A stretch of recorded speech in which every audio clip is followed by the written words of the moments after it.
I appreciate that most of you probably aren't zebrafish biologists, or maybe have never even thought or desired to use zebrafish, but I'm hoping to tell you a little bit about why someone who cares about CRISPR should also care about zebrafish.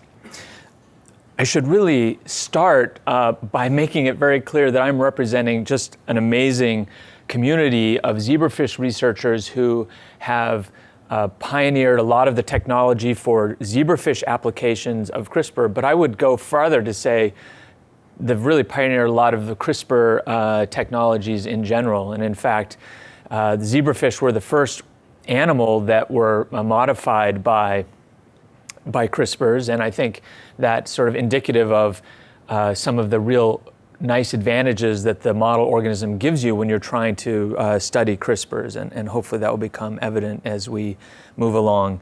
So I've had the really amazing privilege of working with these two individuals at Mass General, where my lab is, Joanna Ye and Keith Zhong, and they've really been the creative force behind all of the work that I've been able to be a part of, but we've published a number of papers together over the years on CRISPRs and actually other genome editing technologies as well. I guess I should also point out that there are a number of other people who have contributed as well, and some of the papers that I'll be sharing with you today were published by these other labs, and there are many others as well. Okay. So, why should a CRISPR aficionado care about zebrafish? That's going to be the first topic that I'm going to address. The second is I want to talk about some unique applications for CRISPR technology in zebrafish. Some of the things that you can do with CRISPRs in fish that you can't necessarily do in other systems. And then I'll end by talking about specific techniques for working with CRISPRs in zebrafish. So why would you care about zebrafish? Well, zebrafish are really an amazing model organism, and the zebrafish and human genomes are highly conserved. So about 82% of all disease-associated human genes are conserved between zebrafish and humans.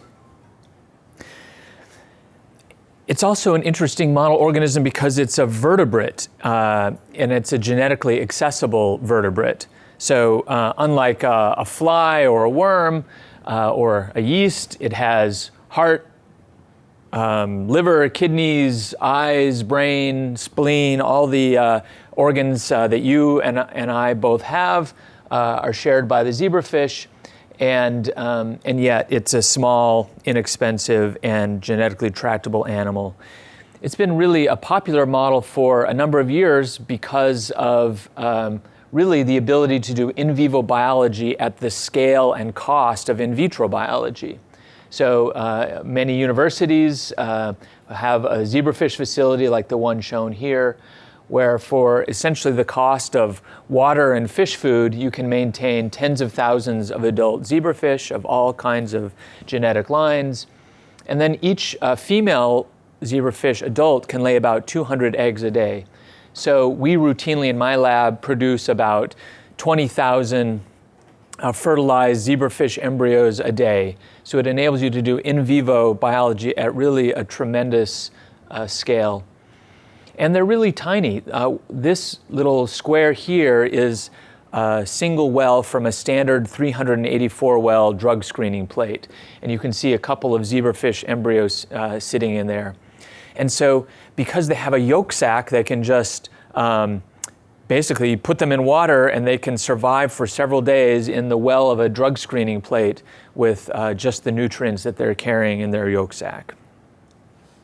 So in addition to these advantages, they offer a couple of others. One is really rapid embryonic development. So in this video by Karlstrom and Kane, you can see what happens during the first 18 hours of embryonic development. And you can see that a single cell turns into a recognizable embryo in just a few hours of time.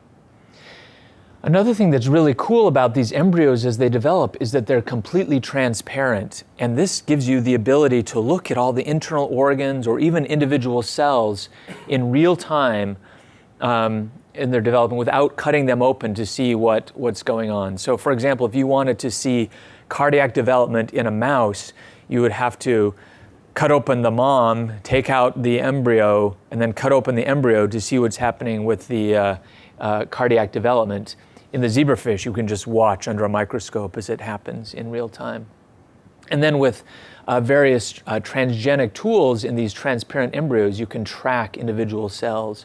So for example, this green cell is a cell in the retina of the zebrafish, this curved structure here. And you can see this is a dying cell that has accumulated a marker of apoptosis. And you can see that cell actually being extruded out of the retina as it dies. Another thing that I really love about zebrafish is that they have a rich repertoire of behaviors. So even a young zebrafish larvae can exhibit things like stimulus response behaviors, sleep, learning, fear, aggression, addiction. And many of these behaviors can be quantified and measured in a high throughput way in 96-well format. And so for people who are interested in neuroscience, this gives you a really amazing opportunity to do high throughput behavioral neuroscience. And just to give you a sense of what that looks like, this is a 96-well plate, standard size, about the size of your phone. And you can see there are about 8 to 10 free-swimming zebrafish in each well. And using a really beautiful imaging technique developed by David Coquel, you can track the behaviors of these individual animals as they respond to different stimuli. So for example, I'm going to show you a video here where this ball will pop up here indicating the presence of a stimulus, a light stimulus that's been delivered to the fish. And I want to see if you can see how they respond to that stimulus.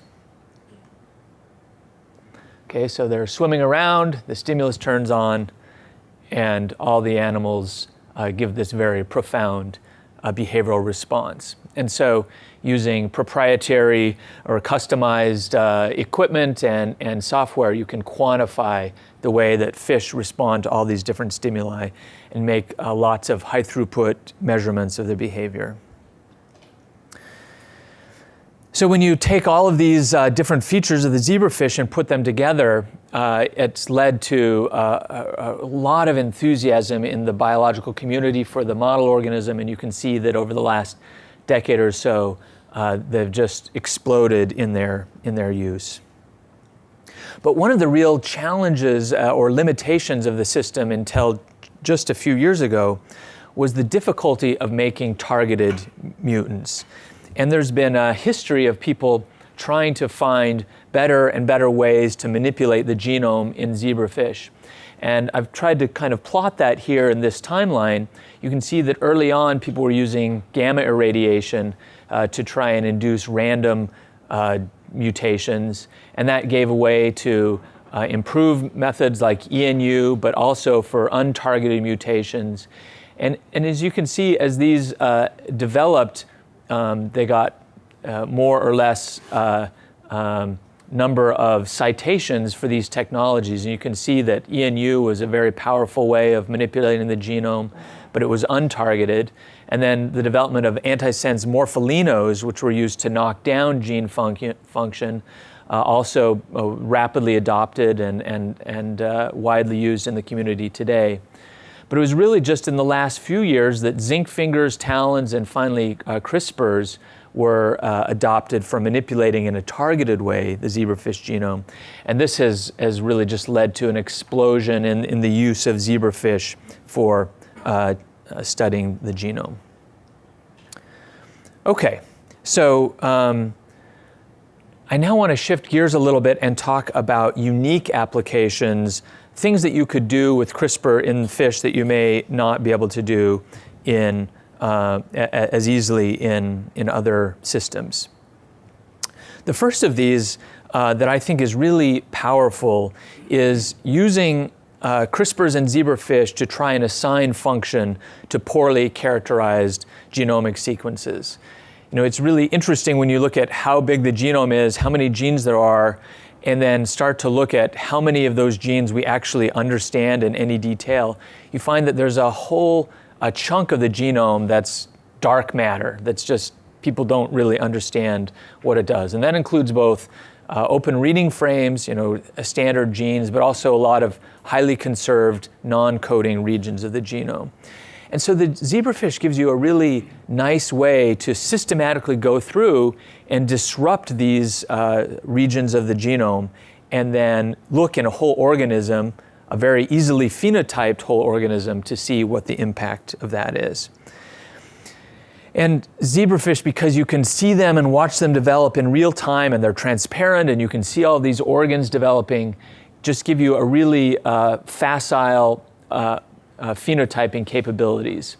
And in fact, there have catalogs have been developed that include thousands of different genetic mutations and their impacts on the morphology or physiology of zebrafish. And I just threw up a few images to give you a sense of the kind of morphological changes that you can get when you start manipulating the zebrafish genome. And beyond morphology, you can also, in a very rapid way, phenotype non-morphological defects. There are high-throughput assays of vision and hearing, cardiac contractility, insulin and glucose, even things like learning in moderate throughput can be quantified, tumor metastasis, gut motility, healing regeneration, virtually any corner of biology that requires a whole organism has been explored with the zebrafish. And the NIH has recognized the power of this kind of model organism for elucidating the functions of these various genes. And there are at least two that I'm aware of, rather large NIH programs that are dedicated to assigning functions to these human genomes. One is called Illuminating the Druggable Genome, and that's a program that I've been participating in. And the idea here is to take groups of proteins like kinases and GPCRs that are known to be good drug targets generally, and then identify in the genome members of those protein classes that are poorly characterized, and then in a systematic way march through with the zebrafish and disrupt those genes and try to elucidate the functions of those genes in various parts of biology. And the idea is that if we can connect these dark regions of the genome with disease-relevant phenotypes, then it will be relatively easy to go and develop drugs for those related diseases.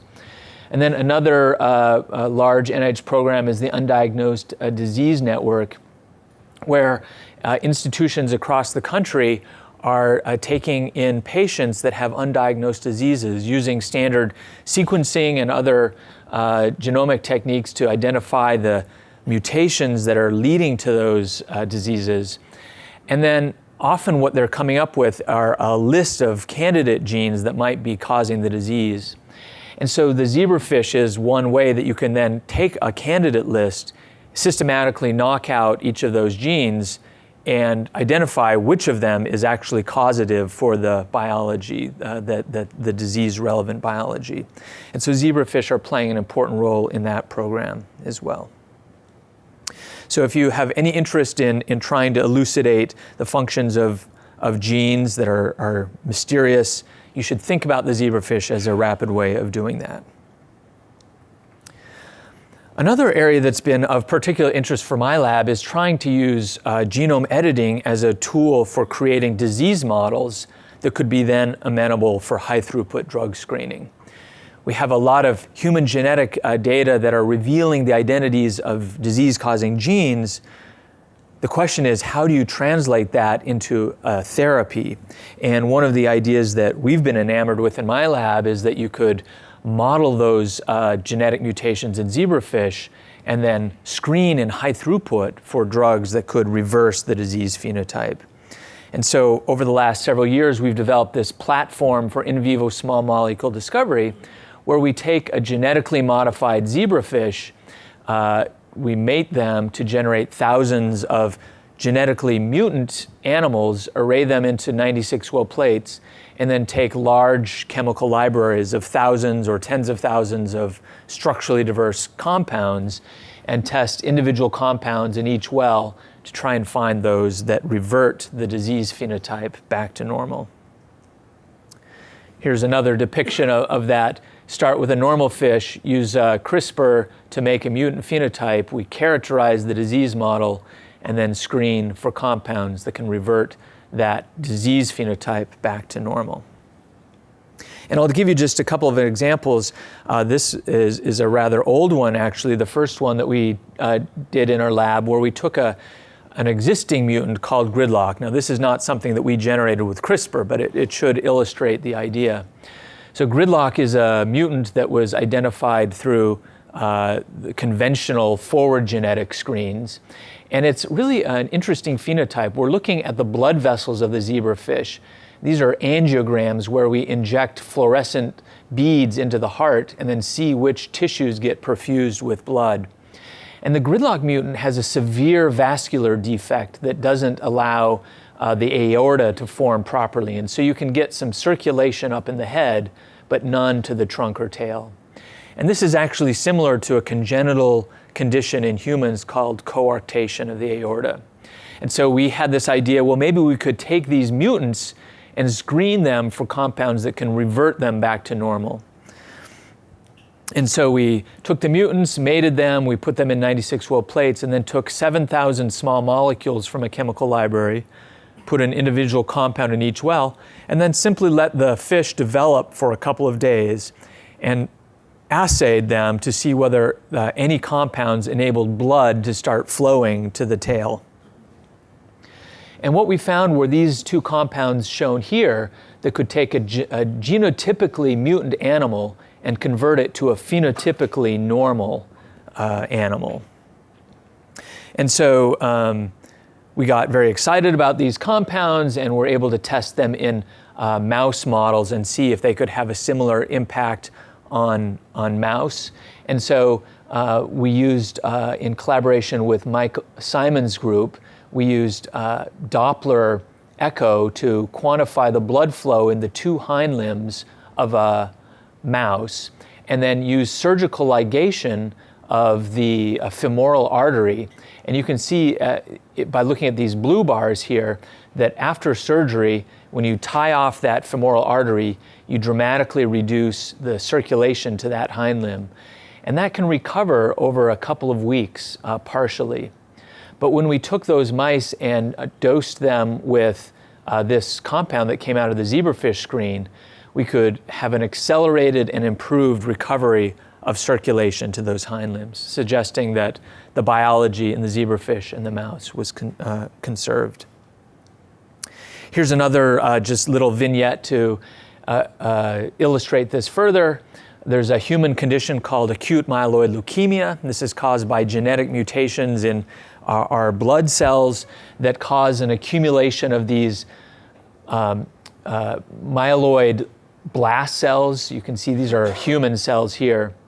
And so what Joanna Ye in my group did was to take the number one genetic alteration that causes AML in humans and manipulate the zebrafish genome to have that same mutation. And what she found is that these fish with the AML mutation would, over time, develop a clump of cells here, an abnormal clump of myeloid cells. And when she collected those cells and compared them to human cells, they looked dramatically similar. She then screened for compounds that could take these sort of leukemic fish and revert them back to normal, and found a compound called mesalide that was quite effective at doing that. And then when we collaborated with David Sweetser to look at a mouse model, this is now a model where we're taking human AML cells and transplanting them into mice and allowing these tumors to develop. And when we put mesalide in the water of these mice, could completely block the development of those tumors. They're just terrestrial fish. Terrestrial fish, that's right.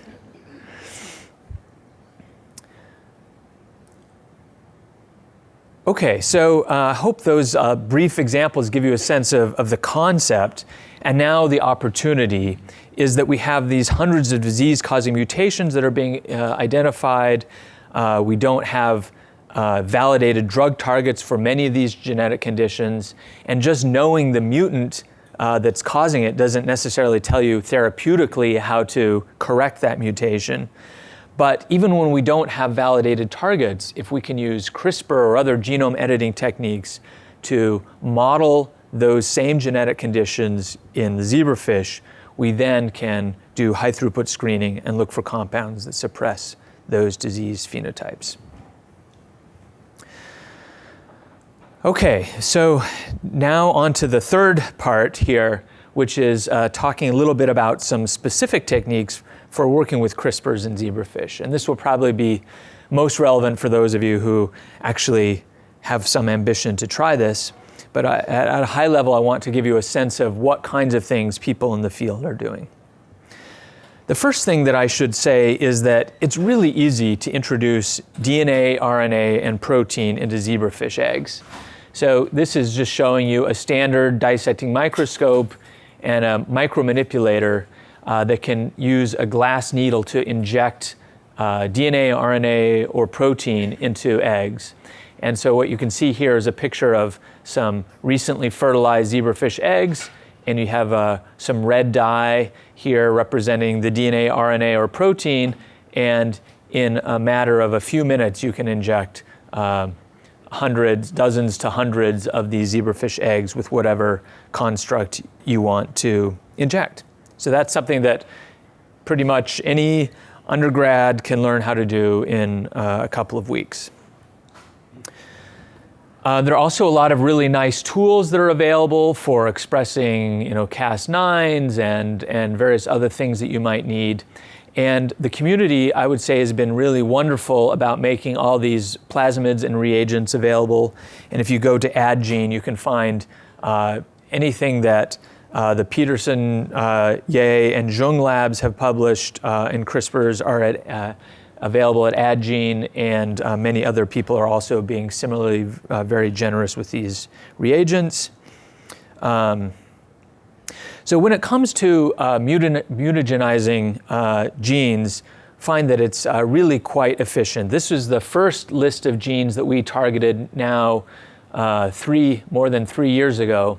And we found that we could successfully target 9 out of 11 loci.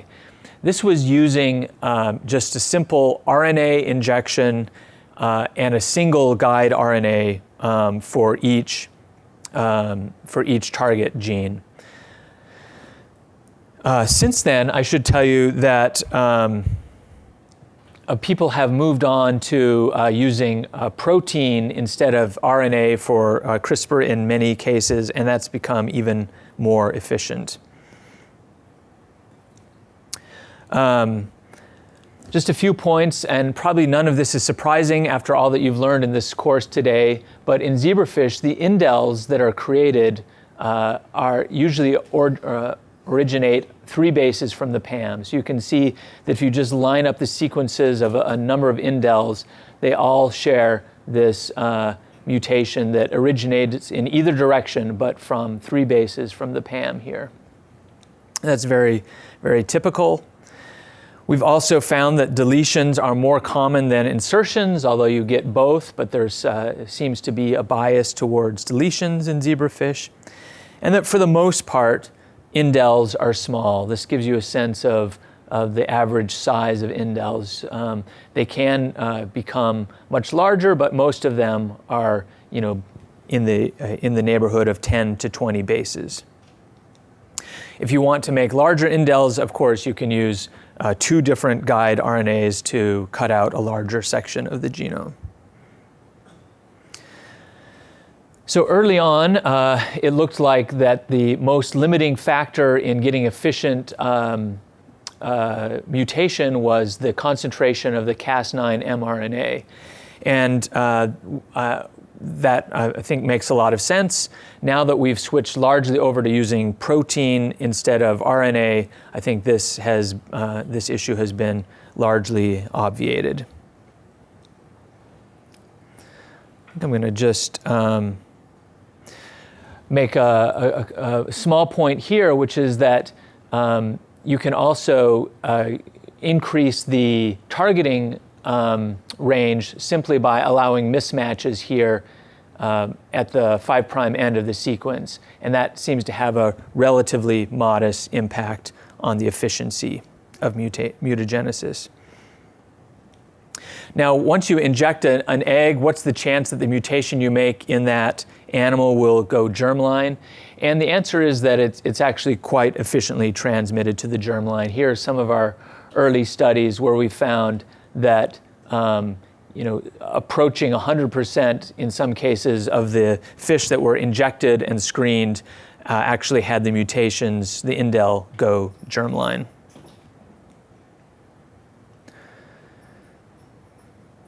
It's also important to realize that you're now expressing this in a vertebrate organism, and codon optimization turned out to be pretty important. We could get a much higher efficiency when we use codon optimized Cas9 versus bacterial Cas9.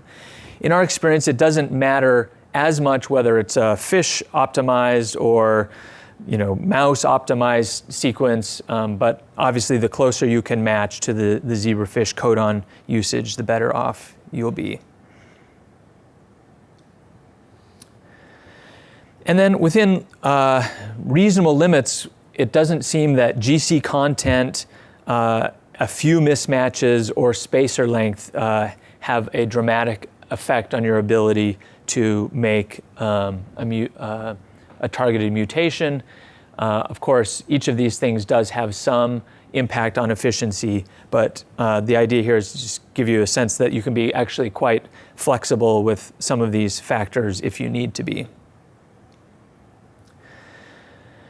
Now, although we started out by just using a single guide RNA to target a gene, we've recently found out that it's more efficient if you target multiple guide RNAs to the same gene. And Alex Shear's group and a number of other people have developed these cloning-free strategies where you can simply design the target sequence of interest here in one oligo and then use a common oligo, synthesize these, combine them together, extend to fill in the gaps, and then take that DNA template and use in vitro transcription to produce your guide RNAs. And this is really easy and convenient to do, and you can also make multiple different target sequences in the same test tube, in the same transcription reaction. You can make multiple guides targeting either different genes or the same gene and connect them in batches into eggs. You can also, of course, combine different batches of embryos into the same tube and use tagging strategies to look at multiple genes at once through next generation sequencing methodologies. This is just to illustrate that if you wanted to knock out this gene today, what we would do in our lab is design actually multiple guide RNAs to different regions of the same exon, and then produce them in a single tube and inject them into eggs. When we do this, we find that about 80% of the loci or more can be targeted at mutation rates between 50 and 100%.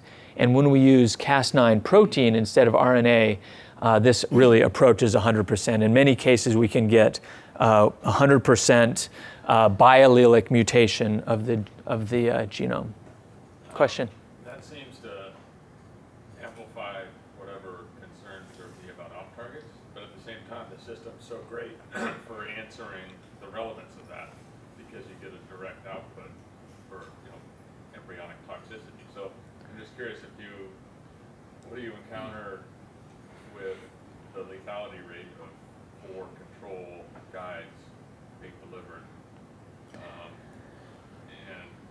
has there been any follow-up on that, or what's the control experiment like? Do you get any phenotypic relevance about target effects when you're delivering nucleases in multi-prime Yeah, that's a great question. So, yeah, to repeat the question, it was if you're using multiple guide RNAs, although it may help you get a more efficient mutation, you're also potentially raising questions about having multiple off-target sites and more toxicity. Did I? Yeah.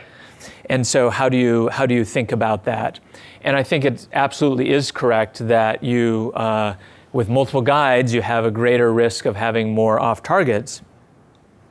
What we see practically is a pretty minimal increase in the amount of toxicity to the embryo. So this doesn't seem to limit our ability to make mutants and to assess the phenotype.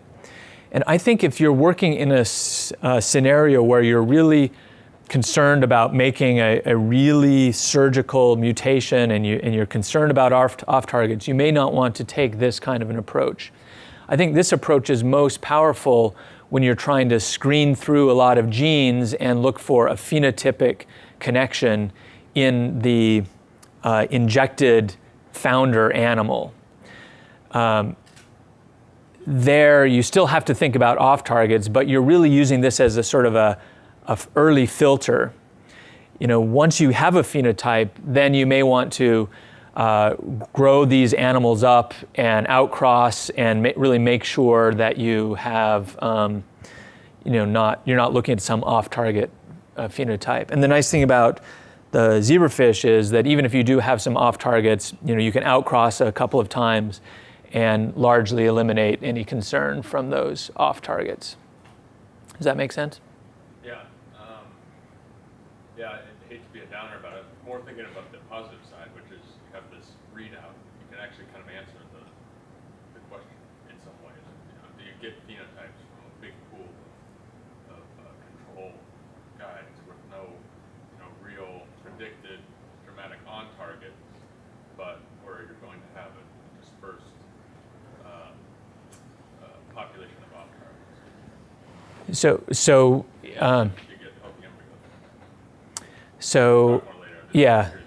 yeah. So I think the question is, can you really separate the on-target effect from some off-target effects that you might be seeing?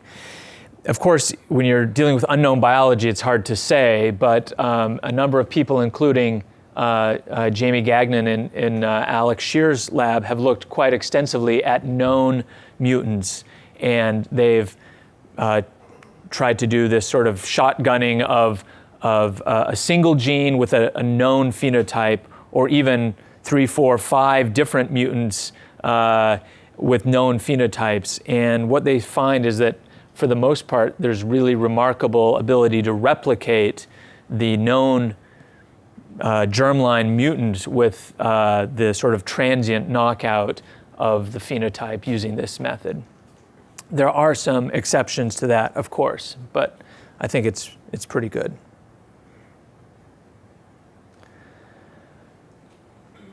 Here's actually an example of what that it can look like, and this is an example from Zhao et al. And here they've targeted tyrosinase gene, which is required for pigmentation. So you can see that in the 2-day-old zebrafish, you're starting to get some of these black melanocytes expressed. And when they injected with guide RNAs to the tyrosinase gene, they got a whole range of different phenotypes depending on the efficiency of the mutagenesis, but extending to the point where you have essentially 100% knockout biallelically of all of the tyrosinase gene in all melanocytes. So I think now indel creation is become essentially trivial and widely used in the zebrafish community.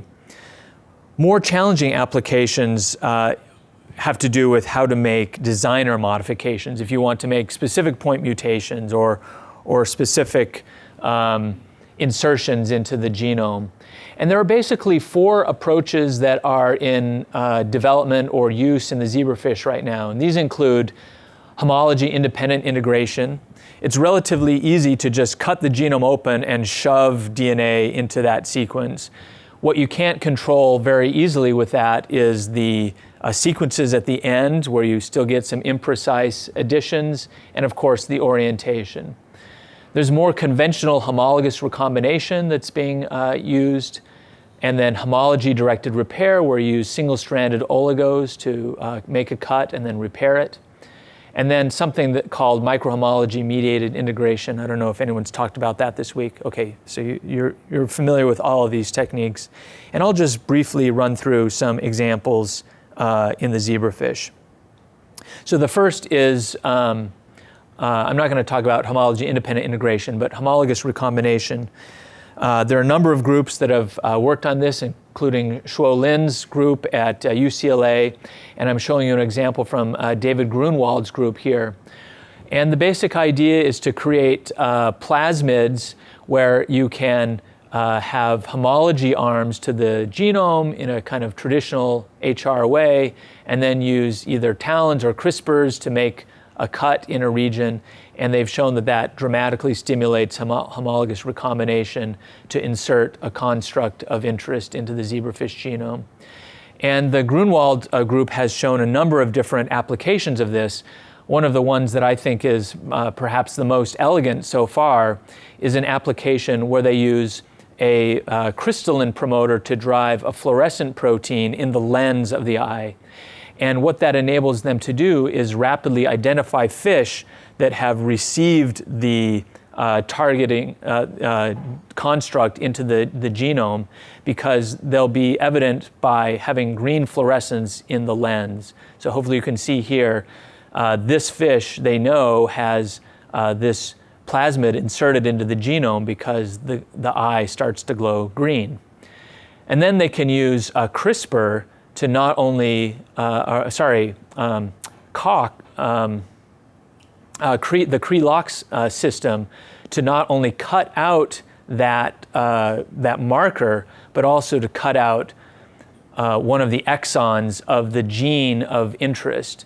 And so they can then rapidly convert this animal, which was identified as having the insert, into this animal, which has removed the fluorescent marker and also inactivated the gene. And so you can see that because they've inactivated the KCNH6 gene, which is involved in cardiac physiology, this fish now has developed cardiac edema and various other cardiovascular defects. So I think this is a really kind of elegant way to screen for insertions and then convert them into the mutant in a conditional way. I think I'm going to skip over some of this just to say that another methodology that has been used quite a bit is using a single-stranded deoxynucleotide to create specific mutations. And these usually involved an oligo of about 40 nucleotides, and you can make a targeted cut and then insert a sequence of interest into the genome. I would say that overall, although our group has published on this technique and it definitely does work, it's relatively inefficient. For example, we had to screen about 30 fish to find one that had an appropriate insertion. And then another method that I think is much more efficient is microhomology-mediated integration. It sounds like you've all learned about this already. But there are kind of two approaches that are used widely in the zebrafish. And one is to take your donor vector here and have a bait site in it. A commonly used one is actually a small sequence from the GFP gene that is known to have a very highly efficient guide RNA developed for it. And you can create the construct so that you have small homology arms of 10 to 40 base pairs flanking either side of this bait site. And then you can have the gene that you want to insert here. And what you do is you then take this circular plasmid and inject it into the zebrafish with two guide RNAs. One targeting the genome location that you want to insert it into, and then another targeting this bait site. And what that does is linearize the plasmid in situ, in the embryo, and open it up into a construct that has 2 homology arms on the ends. The other approach is to make a more complicated donor where you have the insertion sequence flanked by these homology arms and then 2 bait sites on either side. And you take the same approach where you inject guides both to the bait sites and to the genome sequence.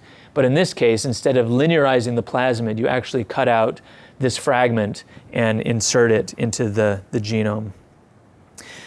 And this ends up being rather efficient. You can see here, for example, some unpublished work from Joanna Ye's group, where she shows that virtually every injected animal has inserted the sequence into the right location in the genome.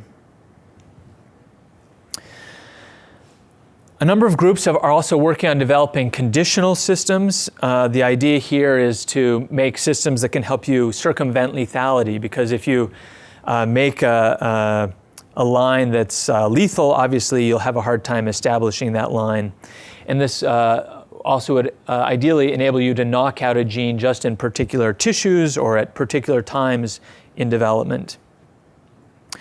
I think one of the most elegant methods developed so far was from Wenbao Chen's group at Vanderbilt. And he's developed a system where he can use various different U6 promoters, each in front of a different guide RNA sequence, and then use the Golden Gate ligation method to assemble these rapidly into a construct that has multiple different guide RNAs targeting either multiple genes or different locations on the same gene. And then he simply makes transgenic lines, one fish that's expressing this U6-driven guide RNAs, and another line that expresses the Cas9. And by mating those fish together, you can then combine a tissue-specific Cas9 expression with the guide RNA targeting the gene of interest and knock out a gene in a particular tissue or at a particular time during development. And here's just some examples where he used this method to knock out both insulin A and insulin B gene in zebrafish and show that they then become affected in the way that they respond to a postprandial glucose challenge. Here's another example where he's using a heat shock conditional Cas9, and he can induce then expression or knockdown of the target gene and see over time the loss of pigmentation in the pigmented retinal epithelium of the eye here.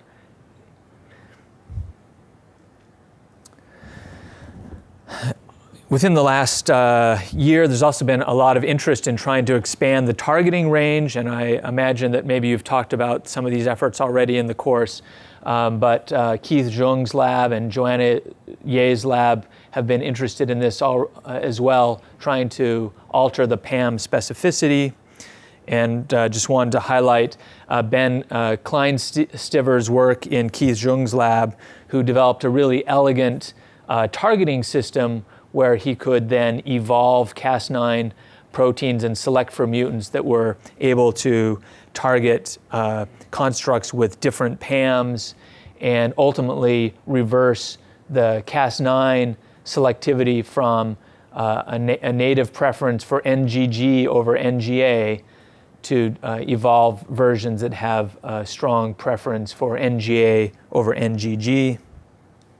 And we've tested a number of these in zebrafish and have found that whereas the native Cas9 has undetectable targeting of these altered PAMs, the mutant versions of the Cas9 are efficient mutators of those sequences.